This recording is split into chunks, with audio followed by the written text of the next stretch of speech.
What do you read, my lord? Words. Words. Words. Words, words, words. The Elizabethans loved them. They relished them and they played with them, particularly with diphthongs, double vowels, as in words. Probably they used many more words in a day than we do, and they were eager to pick up new ones. Here, for instance, is the clown Costard in Love's Labour's Lost. Another character gives him a letter and tips him. Bear this significant to the country maid, Jacquinetta. Here is remuneration. Now will I look to his remuneration. Oh, remuneration. That's a Latin word for 3 farthings. Remuneration! Remuneration! Why, it is a fairer word than French crown. I will never buy and sell out of this word. My good knave, costed exceedingly well met. But pray you, sir, how much carnation ribbon may a man buy for a remuneration? What is a remuneration? Oh, marry, sir, 8 farthing. Why then 3 farthing worth of silk? I thank your worship. God be with you. Stay, slave, I must employ thee. As thou wilt win my favour, good my knave, do one thing for me that I shall entreat. The princess comes to hunt here in the park, and in her train there is a gentle lady, and Rosaline, they call her. Rosaline. Ask for her, and to her white hand see thou do commend this sealed up counsel. There's thy garden. Go. Garden. Oh! Sweet garden! Better than remuneration. 11 farthing better. Most sweet garden! I will do it, sir, in print. Oh, garden. Remuneration. Good. Well relished. Verbal relish. Today we're a bit apt to fight shy of it. But until we love individual words, we cannot love language. And if we don't, we won't be able to use it properly. As most actors' instincts push them towards the naturalistic, they don't go far enough. I believe that in rehearsal, at any rate, we should tend to go too far because we can always pull back later. So let's start exploring Shakespeare's language by looking at 1 or 2 individual words. Lisa, what would you say, if any, is the most important word in Shakespeare? Remuneration. What about time? Time. Yes, time, indeed. It's dangerous territory, the word. There was a wonderful skit on television last year about a director telling an actor how to use the words. All right, let's start right at the beginning, shall we? Right, yeah. What's the word, I wonder, that Shakespeare decides to begin his sentence with here? Time. Is the first word. Time. Yeah. Time. Yeah. And how does Shakespeare decide to spell it, Hugh? T-I-M-E. T-I... M. M-E. Yeah. And what sort of spelling of the word time is that?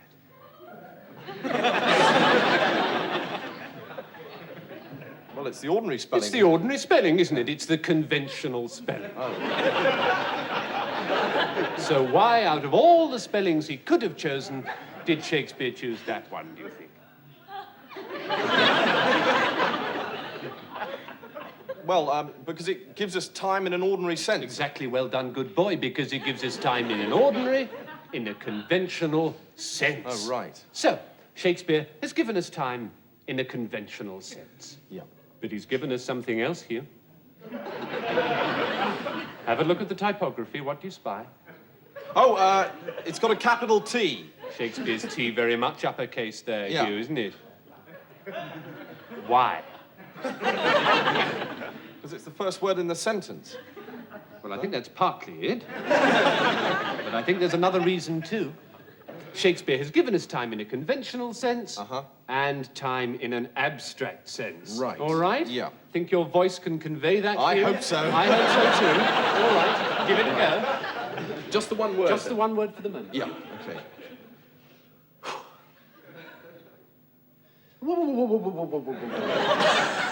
Hugh.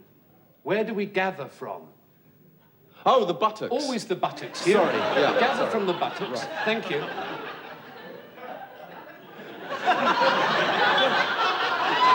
Time!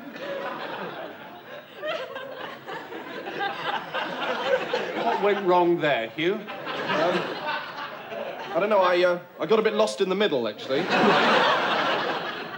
awful warning. So we mustn't be too solemn about it.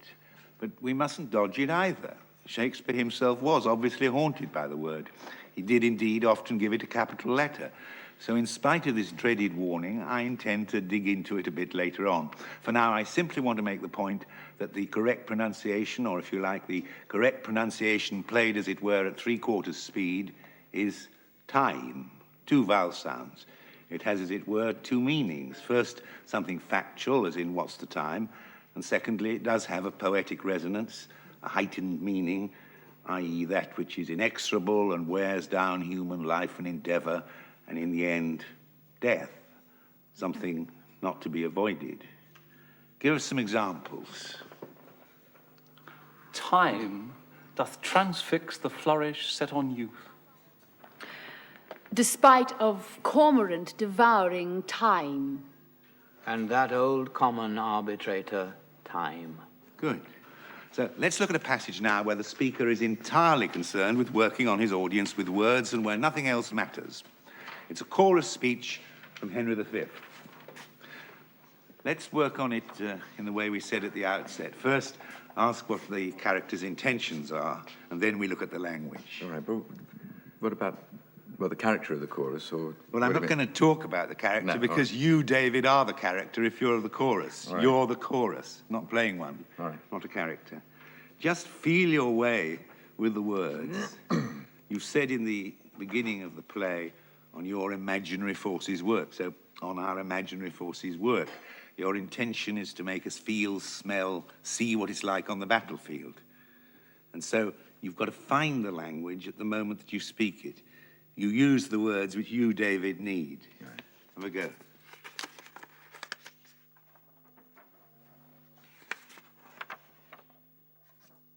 Now entertain conjecture of a time when creeping murmur and the pouring dark fills the wide vessel of the universe.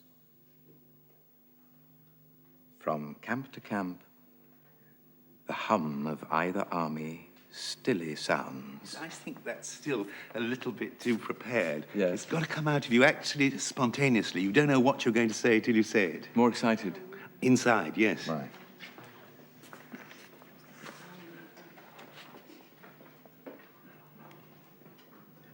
Now entertain conjecture of a time when creeping murmur and the pouring dark fills the wide vessel of the universe.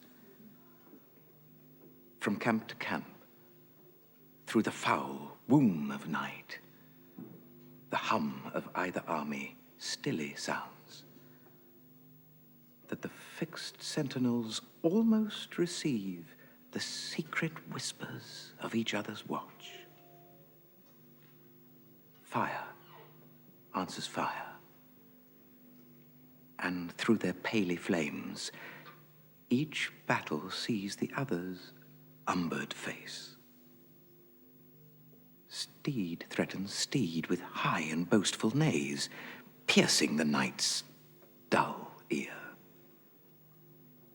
And from the tents, the armorers accomplishing the nights.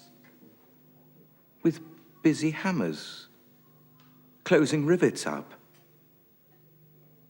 Give dreadful note of preparation. Great. I thought the first half of it was great. Then you Then fell I went into wrong. you fell into a trap. You set up the... I split it up too much. No, you set up the atmosphere, the general atmosphere of the battlefield splendidly, but the verse and the text actually breaks into that. After we've got to each battle sees the other's umbered face, the text goes steed threatens steed, where the verse goes dum dum de dum, and the steed, the noise of the neighing of the steed, breaks into the stillness of the night. And there's the bang of the armor as accomplishing the night with the busy hammers. Yeah. So you break the atmosphere that you set up with the noise of the troops. Right. Just take it from Right. each battle sees.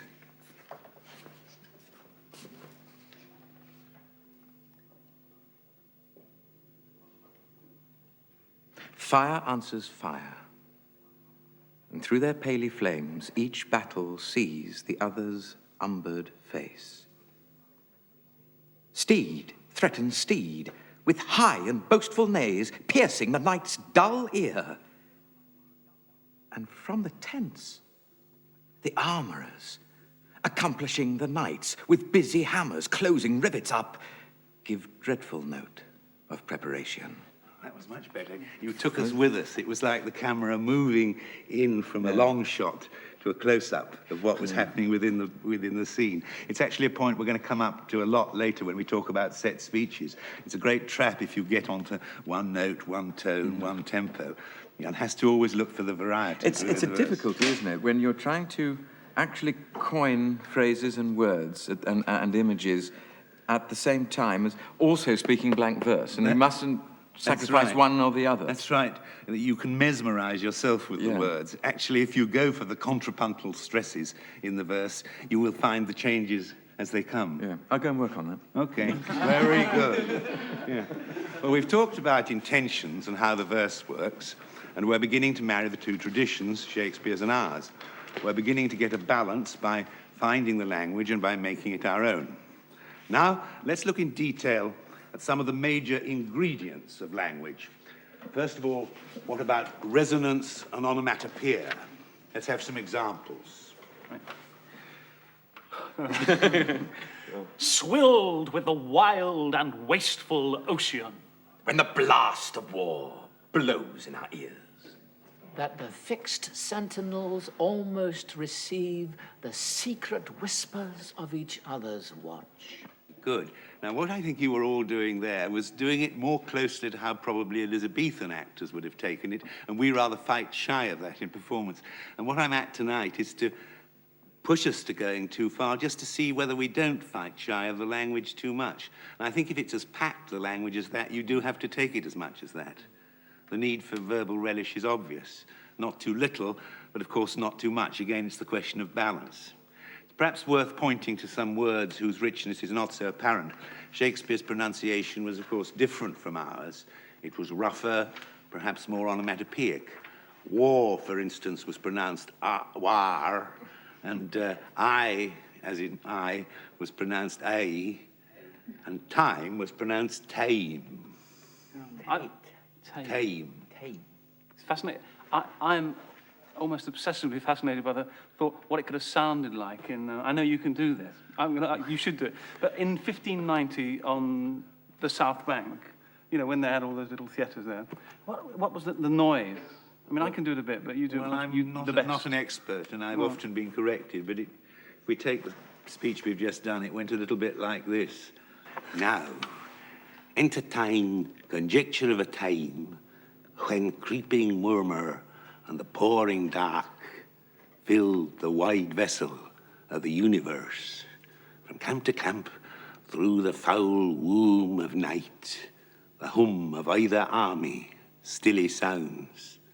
Let the fixed sentinels almost receive the sacred whispers of each other's watch. Actually, you know, that would have helped me a lot the first time I did it. It's like almost like the west coast of Ireland or something, or the West Country. Funny mixture of West Country, Ireland, a bit of American. How do they know how it sounded then? Well, they work it out partly from spellings and from rhymes, but mainly from the way a language changes. How did English get from Anglo-Saxon to Middle English to us today? And if it gets to us today, it must have gone through certain changes. So how much of our accent would have influenced the American? I think that the American accent is actually closer to the Elizabethan than ours. Funny, because American actors are always worried about not speaking what they call standard English, and actually they're doing it closer to Shakespeare than we are. Yes, we always sound much more genteel now, don't we? Much more... Yes, genteel, that's a good word. You see, it's rougher, isn't it? It's tougher. In Australia, they pronounce the widow Dido as widow Dido. Shakespeare actually has the widow Dido gag in the Tempest. Does he? Really? Yeah. But anyway, there is still a glimmering sense of this richer sound in actors today. It's a sort of thespian folk memory, I suppose, more at the beginning of the century than now. Let's listen to a bit of Sir Frank Benson playing Mark Antony 50 years ago.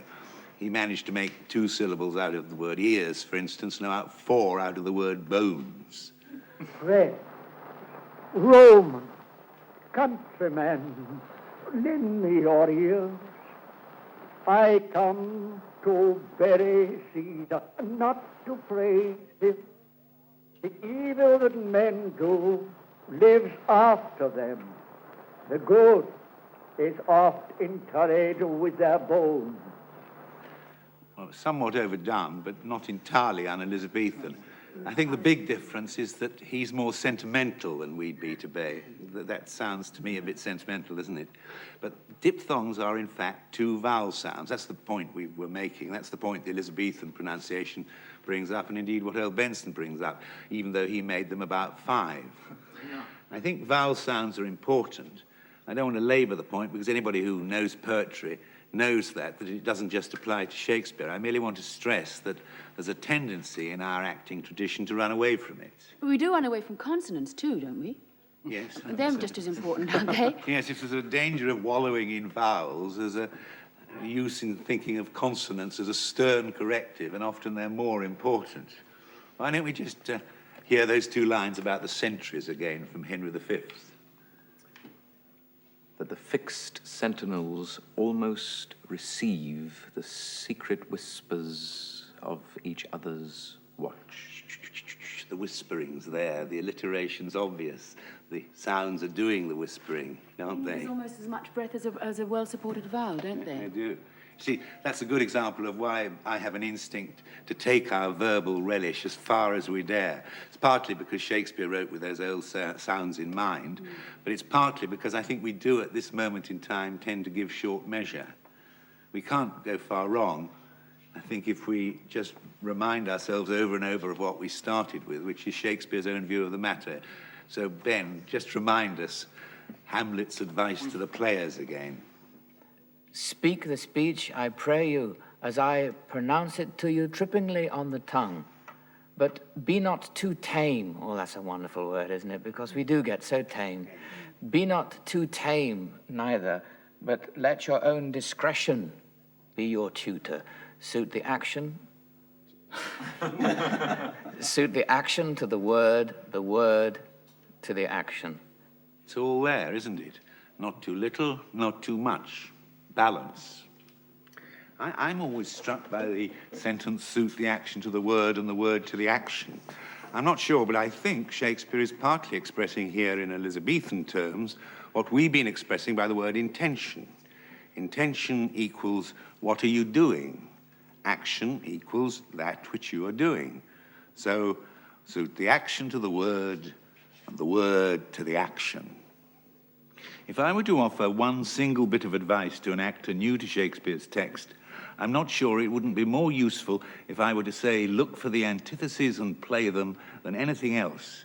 We can very easily overlook them because we don't use antithesis very much today, particularly in our everyday speech. Yet Shakespeare was deeply imbued with a sense of it. He thought antithetically. It was the way his sentences over and over found their shape and their meaning. But as with alliteration, Shakespeare sometimes sends up excessive antithesis. Listen to Falstaff. Harry, I do not only marvel where thou spendest thy time, but also how thou art accompanied. For though the chamomile, the more it is trodden on, the faster it grows, yet youth, the more it is wasted, the sooner it wears. There's a triple antithesis in that, and they're not at all uncommon. The trouble is that the antithetical words at first blush are often somewhat hidden. For instance, in to be or not to be, we have about as simple an antithetical thought as one can get.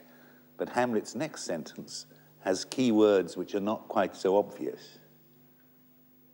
To be or not to be? That is the question.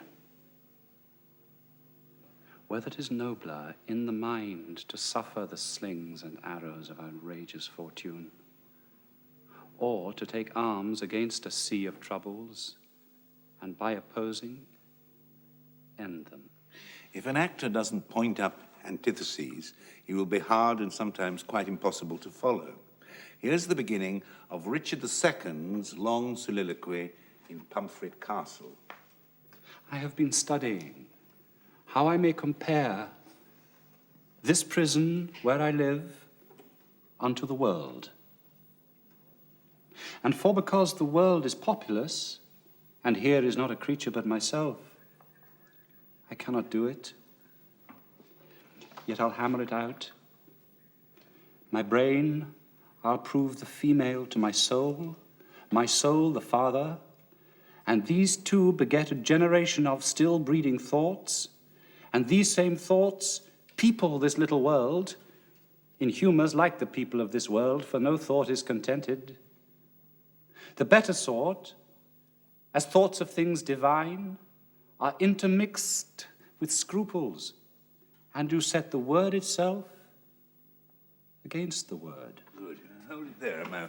Set the word itself against the word. Now, that's rather a useful piece of direction by Shakespeare, isn't it? Each new word in a sentence qualifies what has gone before or changes the direction of that sentence. The principle's the same as with antithesis. If you don't set up one word, you won't prepare for another to qualify it. And if the next word doesn't build on the first and move the sentence on, the audience and you, the actor, may lose the way. Yeah, and as far as this particular speech is concerned, which I don't know very well, there seems to be two separate techniques being used, because his opening proposition is based on sort of laterally on sort of antithesis. I've been studying how I may compare this prison where I live unto the world, and for because the world is populous and here is not a creature but myself, I cannot do it. Yet I'll hammer it out is the first strong intention of the speech. And then something different happens, which seems to be the accumulation of ideas, which often involves picking up one word from the end of a line to the beginning of the next. My brain, I'll prove the female to my soul the father, and these two beget a generation of still breeding thoughts, these same thoughts people this little world, and so on. So for the actor scanning the text for clues, it suggests an accumulating energy and a forward movement. That's right. It's story, isn't it? Moving on. The thing of pushing the thought through is really what is another problem with that speech, isn't it? It's the problem of inflection, which, like antithesis, is not something we use every day. And it's as modern actors, we've often come across it. I mean, the inflection is what you use to carry that impetus of thought forward, isn't it? Yes, I wish I had a nice, helpful definition of what an inflection really is. I suppose it's to stress something important, but partly it is an invitation, as Mike's just been saying, to the audience or to the person you're talking to go with you. It introduces a new thought, or it changes the direction of a sentence. It's like cutting from shot to shot in the television screen, isn't it? The new shot, the inflection, is the new information, and the story moves on. What do we mean by inflection? We know we have this upward and downward inflection. What does the dictionary say, I wonder? I don't know. Whatever it is, it's the shortest possible route between the speaker and the audience, isn't it? I mean, if you're dealing with difficult language, the actor has the privilege of having, and the good fortune of having lived with the language for a long time, and then has one opportunity only to convey it to an audience whose attention may be difficult to hold. And the inflection is the most economical and clearest way of doing that. I mean, for instance, you could say, to be or not to be, that is the question, without inflection. And you would probably be understood, but it would be more helpful if you say to be or not to be, that is the question. And equally, you could say to be or not to be, that is the question, and insult the audience's intelligence by doing that. So it's just a matter of hitting the mean, isn't it? Again, it's a balance, isn't it? But you're quite right, it's really an invitation to the audience to go with you. Yeah. It's also carrying thoughts that do go on from, in a verse situation, from the end of one line into the next line. It's holding that up in the air and moving it into the next line so that the thought at the end of the line isn't lost for the audience as you're going from one to the other. So far, we've looked at a lot of short examples. Now, let's stand back and have a look at the verbal impact of a whole speech. We'll take Henry V's speech rallying his soldiers at Harfleur, which we've heard bits of already. Now, Mike, awful lot could be said about this speech, and there's an infinity of interpretations, but what I want to concentrate on is Henry's use of his language. His intention is to rally his troops, and so his language is heightened because of his intention, not because it's a set speech. He works on them with words. So do it now to our audience and try and get them into the breach. I think this speech particularly relies very much upon the army and their reactions to my speech. Yeah. So is it possible for the audience to perhaps heckle? And perhaps we could have these lazy lot. They can come and do some work. Come and join Henry's army, and all of you, all of them, make it as difficult for Mike as possible, and you make it easier.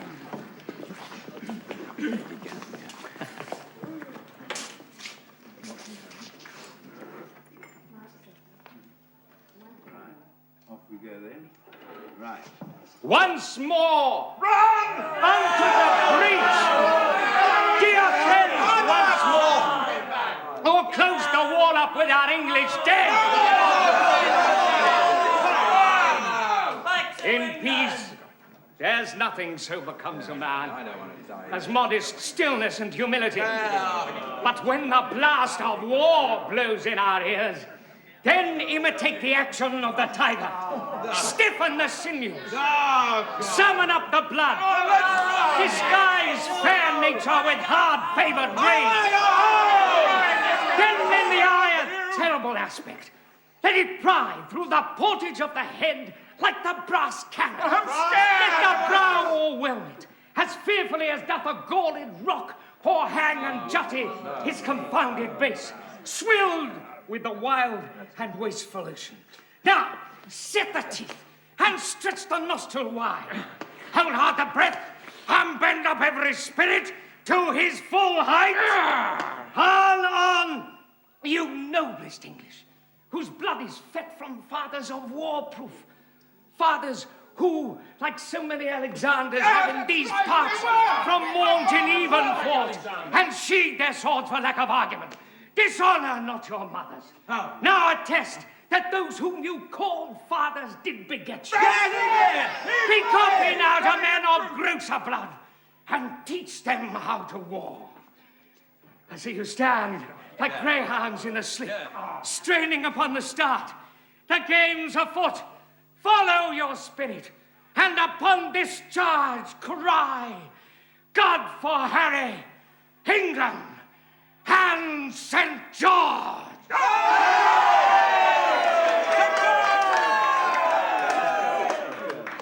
Well done. It's a useful exercise. But you see why I'm taking this example. The heightened language is so obviously there for a dramatic purpose. The character needs it to handle the situation, to handle his soldiers. Well, this is an obvious and extreme example, but I believe that the same thing will be found to apply to almost all, no, perhaps all, heightened speeches which we come to look at. John, everything you said so far has been about language, but we haven't talked at all about character. So what about the character who speaks a language? Yeah? Well, it's because I'm going for language this evening, and I think a good point comes up here is when in Shakespeare's text, the language, the text, the thing described, what I call the choric, actually is more important than the character. See what I mean? Choric is how...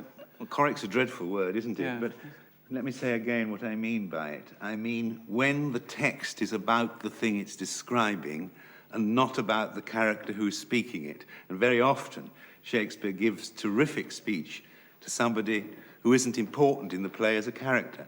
I mean, let's take perhaps the extreme example in Shakespeare, which is the opening speech of Antony and Cleopatra. And Ben, you give us Philo. Philo is an unknown soldier who says this and never speaks or appears again in the play. Relish the words. Yeah, is this the first utterance in the whole play? First utterance in the play. Heavens, yeah. So it's like the introduction That's to the right. whole story. That's right. So he can't be a character. That's right, and it's my example of a choric speech. Your function is choric, and we want to know about Antony, and we want to know about Cleopatra, but we're not particularly interested in Philo. And then I go around and count the house, take the tickets, do the teas, and That's right. sweep the car park.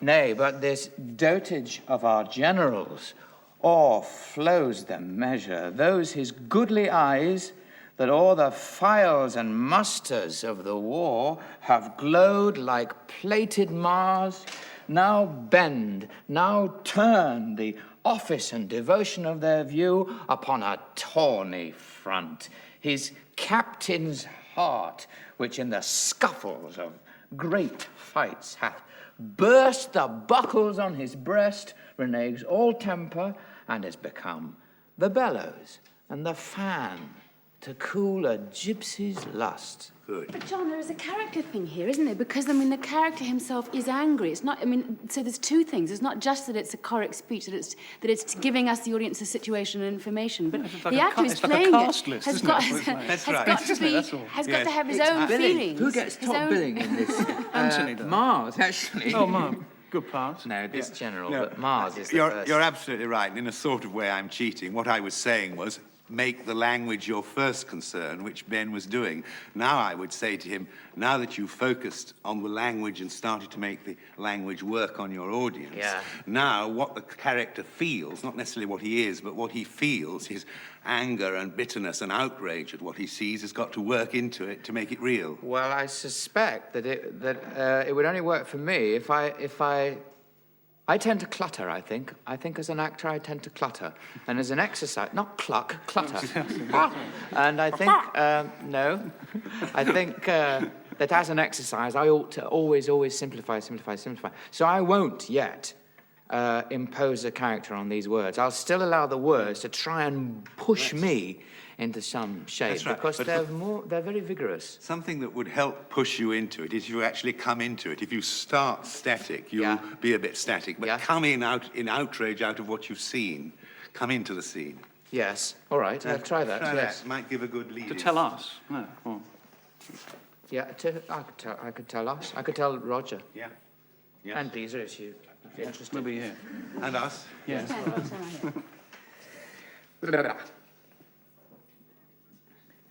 Nay, but this dotage of our generals o'erflows the measure. Those his goodly eyes, that o'er the files and musters of the war have glowed like plated Mars, now bend, now turn the office and devotion of their view upon a tawny front. His captain's heart, which in the scuffles of great fights hath burst the buckles on his breast, reneges all temper, and is become the bellows and the fan to cool a gypsy's lust.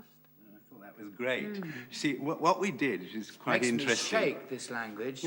Actually makes me shake. It is so strong. So strong, that if yeah. I let it push me, it's like getting a little vial of something and whacking it into your arm. If you let it... Where is it? This guy's a junkie. He's a freak. Get him out of here. If you let it work on you. Yes. Yeah, the language made you angry. You see what I mean? The language Yes. made you angry. Yes. And we also did an interesting thing. We kind of worked the other way around. We started with the language, and then we went to the intentions. Yeah. Because what you did then beautifully was that you solved the beginning, because you came into it with great pressure and a great need to tell us about it. And you found your intention, and it made the language come alive. Yes. So I'm not saying that the character isn't important. I'm saying it's valuable at times to start with the text only.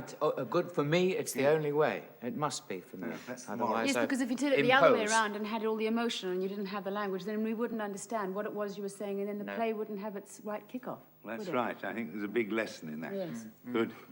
Here is a rather harder example. In Henry V, the Lord Grand Pré is describing to the French the condition of the English army. Why do you stay so long, my lords of France? Yon island carrions, desperate of their bones, ill-favouredly become the mourning field. Big Mars seems bankrupt in their beggared host, and faintly through a rusty beaver peeps. The horsemen sit like fixed candlesticks with torch staves in their hand, and their poor jades lob down their heads, hanging the hide and hips, the gum down roping from their pale dead eyes, and in their pale dull mouths the gimmelbit lies foul with chawed grass, still and motionless. And their executors, the knavish crows, fly o'er them, all impatient for their hour. Description cannot suit itself in words to demonstrate the life of such a battle. Description cannot suit itself in words to demonstrate the life of such a battle. Well, the function of this speech in the play is clearly choric. The things described obviously matter more than the character of the subject. The language is so heightened and peculiar that it's clearly the most important thing. So maybe one should say character doesn't matter here. Or does it? Or is there indeed any character at all? Oh, surely, yes. And it always matters. It's not enough to say that a speech is simply choric or simply descriptive. And although in this piece Shakespeare doesn't tell us what Grand Pré had for breakfast or whether he was bottle-fed when he was a baby, but he clothes the character in such rich text that the actor can find, I think, a variety of characters if he looks carefully enough. That's right. You said it, haven't you? The text is the character. The text fills him out. Yes, entirely. Good. Here's an example of Shakespeare introducing a new character into a play in a very emotional and personal situation, and yet giving her at the same time a choric function. In Julius Caesar, Calpurnia, Caesar's wife, comes to tell him that the day is ominous. Now, don't fall into the trap of trying to play the heightened language up because it's heightened. Try to search out that language and find the meaning of all the images that you see. What were they? Why did they happen? So search them rather than demonstrate them. Right. Have a go. What mean you, Caesar? Think you to walk forth? You shall not stir out of your house today. Caesar shall forth. The things that threatened me ne'er look but on my back. When they shall see the face of Caesar, they are vanished. Caesar, I never stood on ceremonies, yet now they fright me.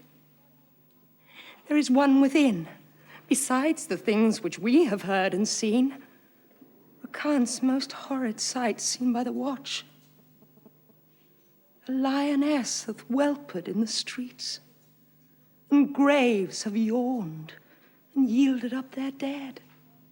Fierce, fiery warriors fought upon the clouds, in ranks and squadrons and right form of war, which drizzled blood upon the Capitol. The noise of battle hurtled in the air. Horses did neigh, and dying men did groan, and ghosts did shriek and squeal about the streets. Oh, Caesar, these things are beyond all use, and I do fear them. Very good. Very good. You did that beautifully. Now, let's look at Pasco the conspirator in Julius Caesar. Who offered him the crown? Why, Antony. Tell us the manner of it, gentle Casca. I might as well be hanged as tell the manner of it. It was mere foolery, I did not mark it. I saw Mark Antony offer him the crown. Yeah, it was not a crown neither, it was one of those coronets. And as I told you, he put it by once, but for all that, to my thinking, he would fain have had it. Then he offered it to him again. Then he put it by again. But to my thinking, he was very loath to lay his fingers off it. And then he offered it the third time. But he put it the third time by, and still, as he refused it, the rabblement hooted and clapped their chopped hands and threw up their sweaty nightcaps and uttered such a deal of stinking breath because Caesar had refused the crown that it had almost choked Caesar, for he swooned and fell down at it. And for my own part, I durst not laugh for fear of opening my mouth and receiving the bad air. Prose. Terse, reductive, and cynical. Now listen to him 60 lines later describing the same supernatural storm which we've just seen Calpurnia talk about. Are you not moved? When all that sway of earth shakes like a thing unfirm? Oh, Cicero! I have seen tempests when the scolding winds have rived the knotty oaks, and I have seen the ambitious ocean swell and rage and foam to be exalted with the threatening clouds, but never till tonight, never till now, did I go through a tempest dropping fire.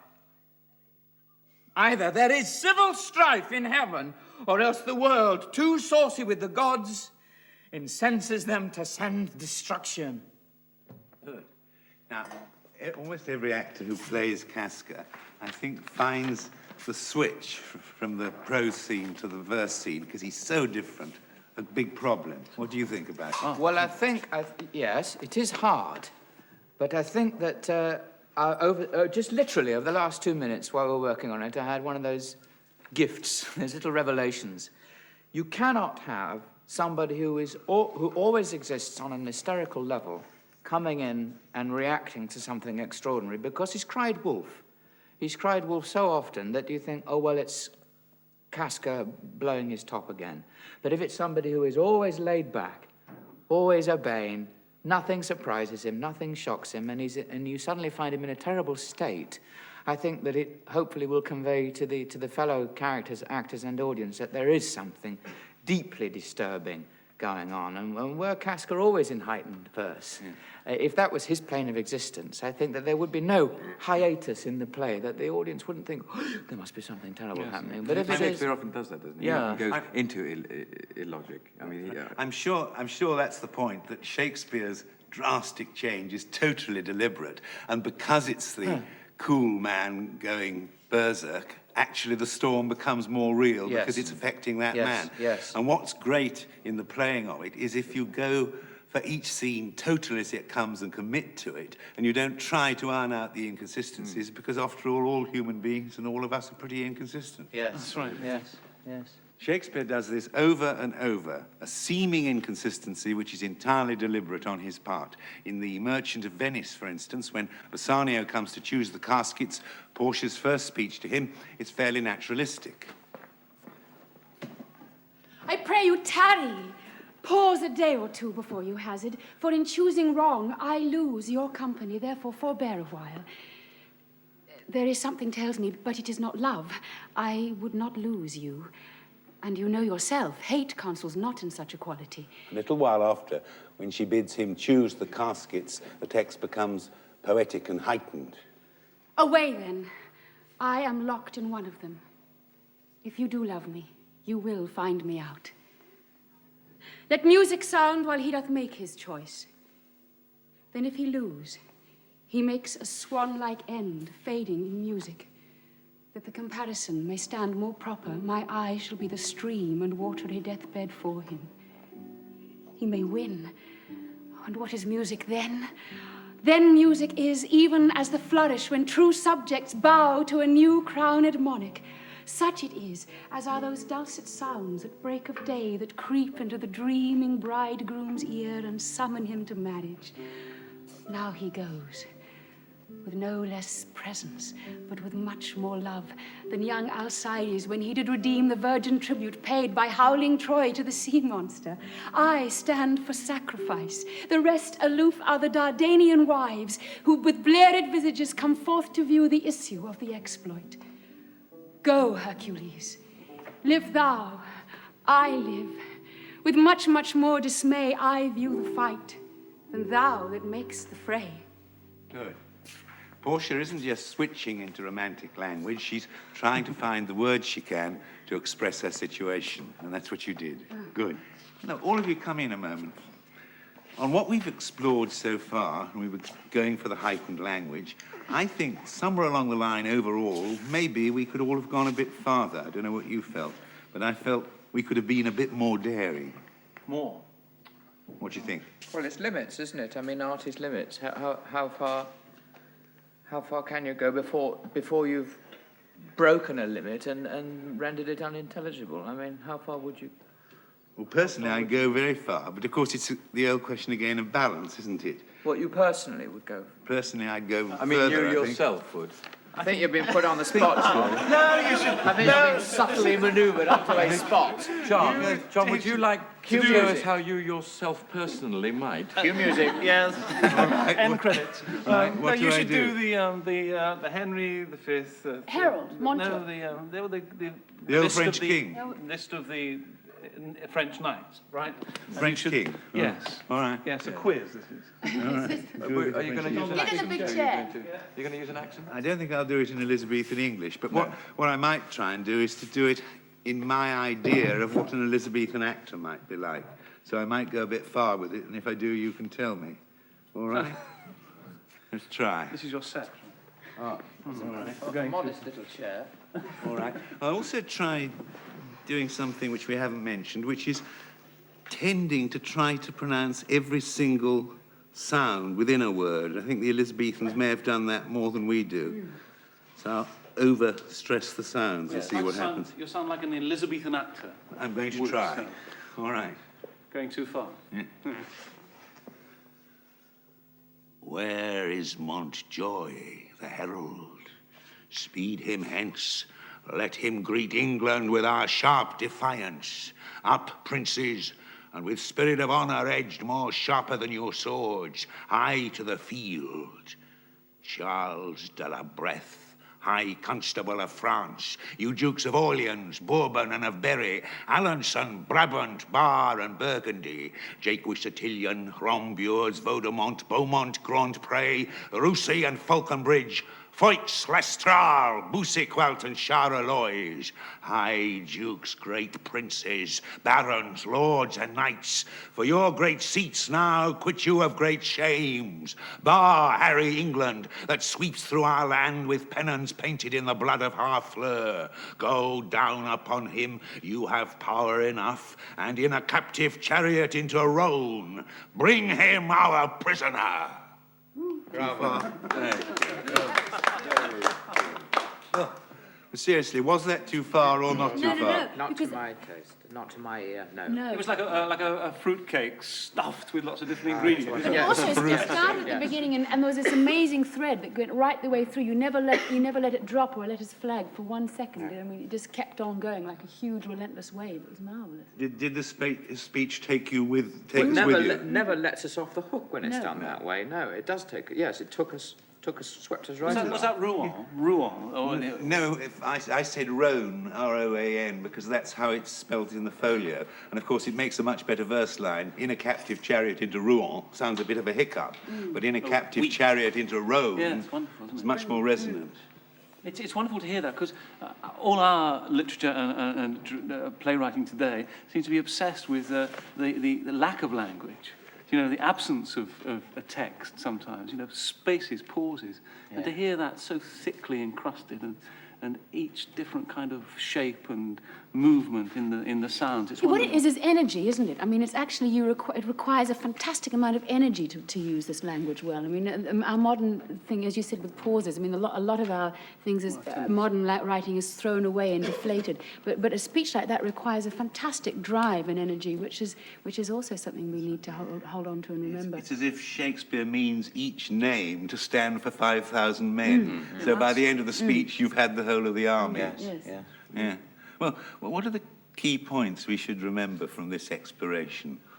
It seems to me that the most important one is that the characters need the language to express their situation and their characters. Yes, you can't say that their language is remotely incidental. Their language is them, and that should be our starting point. And then we have to keep this balance between the Elizabethan tradition and our tradition. It's always that word balance. Perhaps in one or two of our versions we may have gone a bit too far one way, perhaps in others we've gone too far naturalistically. The melancholy truth is that in performance it's hardly ever perfect. It goes too far one way and too far another. There's no perfect answer. Let your own discretion be your tutor. Yes. That's right. That's the way it goes. You're coming up with these things. That's the It's way not it me. is. I think all we can say is that if the situation is right and the character's right, and if you find and fresh mint the language, you won't be far off. So as ever, the moral and the rule is, make the words your own words.